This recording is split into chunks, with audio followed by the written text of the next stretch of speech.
ஹே இதயமே, நீ யாருன்னு உனக்கு தெரியுமா? நீ ஒரு ஓவர் சென்சிட்டிவான இருதயம். நீ ஏன் இப்படி ஓவர் சென்சிட்டிவாக இருக்கிறதுன்றதுக்கு பல காரணங்கள் இருக்கலாம்.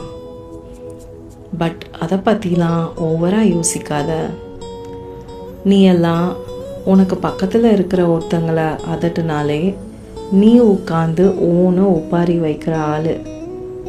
உன்னைய டைரக்டாக திட்டினா என்ன ஆகுறது?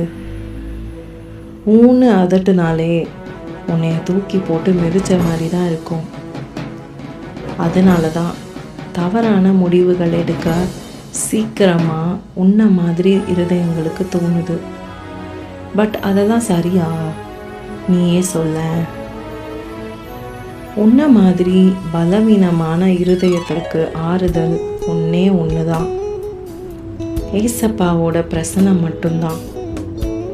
தேவ பிரசனத்துக்குள்ள உன்னைய எவ்வளோ அதிகமாக ஒளிச்சு வைக்கிறியோ அவ்வளோ அதிகமாக நீ உன்னை காப்பாற்றிக்குவ. உனக்கெல்லாம் என்னதான் மனசில் வார்த்தைகள் பொங்கி எழுந்தாலும் வார்த்தைக்கு வார்த்தை பேசி ஜெயிக்கிற திறமை கிடையாது. அப்படி செஞ்சனா உன்னைய நீயே இன்னும் அதிகமாக தான் காயப்படுத்திப்ப. நீ எப்படி தெரியுமா? உனக்கு வலி ஏற்படுற இடத்துல இருந்து எப்படியாச்சும் எஸ்கேப் ஆகிடணும்னு நினைக்கிற கேரக்டர்.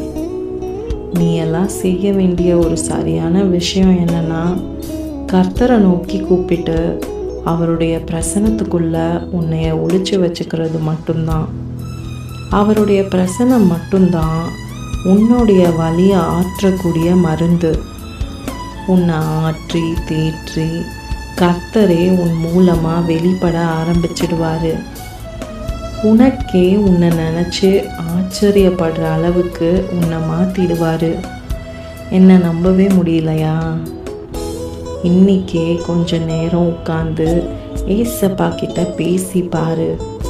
அப்போ தான் அவருடைய அருமை உனக்கு புரியும். ஏன் தெரியுமா? ஓவர் சென்சிட்டிவாக இருக்கிற இருதயங்களை மனுஷங்களுக்கு வேணும்னா பிடிக்காமல் போகலாம். பட் நீ எவ்வளவு சென்சிட்டிவாக இருந்தாலும் சரி, ஏசப்பாவுக்கு உன்னைய ரொம்ப பிடிக்கும். இன்ஃபேக்ட் மற்ற எல்லாரையும் விட உன்னால் ஏசப்பாவை பற்றி ரொம்ப ஈஸியாகவே புரிஞ்சுக்க முடியும். ஏன்னா நீ தான் ஓவர் சென்சிட்டிவாக ஆச்சே. ஓவர் சென்சிட்டிவாக இருக்கிறது ஒன்றும் ஒரு குறை இல்லை. நீ அதை உன்னோட குறையாக பார்க்காம உன்னோட ப்ளஸ் பாயிண்ட்டாக பார்த்தனா எத்தனையோ ஆபத்துலேருந்து நீ உன்னை காப்பாற்றிக்க முடியும். எல்லா காவலோடும் உன்னைய நல்லா காப்பாற்றிக்கலாம். அப்புறம் என்ன, உன்கிட்ட இருந்து தான் ஜீவ ஊற்றே புறப்படும். இதை கேட்டுட்டு இருக்கிற நீங்கள் ஓவர் சென்சிட்டிவான ஆளாக இருந்தீங்கன்னா இப்போவே ஏசப்பா கிட்ட பேசி பாருங்க. இந்த வீடியோ உங்களுக்கான வேக்கப் காலாக கூட இருக்கலாமே. God bless you.